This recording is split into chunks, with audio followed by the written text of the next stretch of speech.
What sucks about being a man? My wife is violent and vindictive. A number of years ago she attacked me in our living room. I was holding our toddler at the time, the baby was in the crib. In the heat of the moment, I just walked away. I took the toddler with me, got in the car, and drove to another state to stay with my dad for a few days so I could be in a safe space for me and my son, get some advice, and sort out the next step.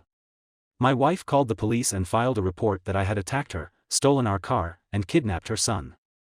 I received a call from the police asking for my version of the story. I told them everything in detail, just as it had occurred. I was told I should return to New York immediately and check in with the local detective assigned to the case. I did as I was told, was arrested, spent the night in a jail cell, and was arraigned the next morning and charged with domestic violence. After posting bail, I returned to my dad's house while I searched for a new place to live and continued to try to sort out the next step in this new nightmare.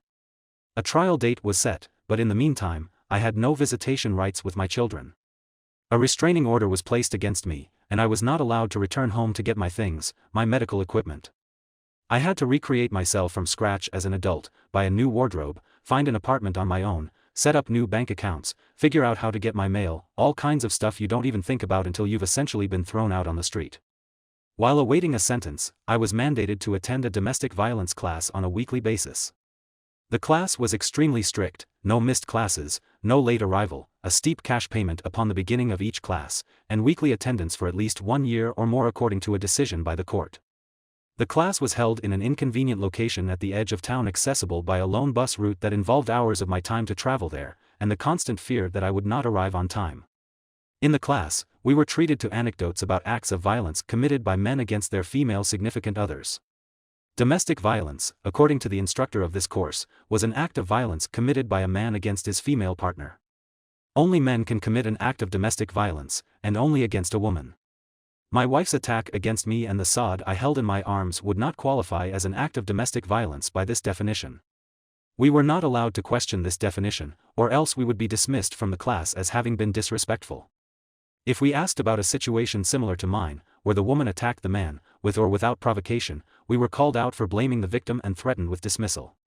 I suffered through this indoctrination for over 14 months. My wife sued for child support, so my salary was garnished under the assumption that I was not responsible enough to make payments on my own. After the automatic deduction, I barely had enough to survive. I did not have enough for my insulin co-pays, food, rent, travel money, etc., nor the required fee for my domestic violence course, so I made whatever choices I had to try to keep going. Sometimes I went without my medication. At one point I was so broke I couldn't afford to attend the domestic violence course, so I missed one and got kicked out. At my next court appearance, the judge threatened me with jail time if I did not resume, so I stopped taking my medication and started eating one small meal per day to try to keep my blood sugars in a safe range. I sued for visitation rights with my kids and won a couple of hours every other Saturday. Between the time the initial incident took place and the first time after that I saw my baby, he had taken his first steps, had his first birthday and was speaking his first words. I had missed all of it.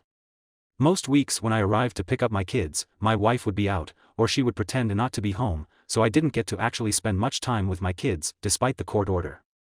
I went to the police station to complain, but they told me to bring it up at our next court date and let it go with that. Once, when I arrived to get the boys, she stood in the doorway screaming profanities at me in front of the neighbors and my children, refusing to let me take them out as planned. She kicked me hard, so I called the police. Several cars arrived, and despite the fact that there were witnesses, I was told to walk it off and try again the following week. Well, that didn't really work for me the year before, but I did as I was told and left the scene. I am not a poor me kind of guy. I fought this whole charade as hard as I could.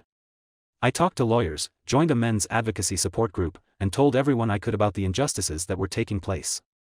One lawyer literally said, "I wish you could afford to hire me, I'd love to win this case in court." Eventually, I had my day in court. My lawyer said, "Plead guilty and take the punishment. You cannot win this, and if you plead not guilty and lose, the consequences will be far, far worse." I wrestled hard with the choice, but I eventually took his advice. I pleaded guilty to menacing in the 3rd degree and was mandated to take the domestic violence class for 1 more year, and nothing really changed except that I had to make a couple more court appearances to follow up with my attendance at the class. From then on my life was ruined. Getting and holding down a job is tough, but I'm optimistic for the future.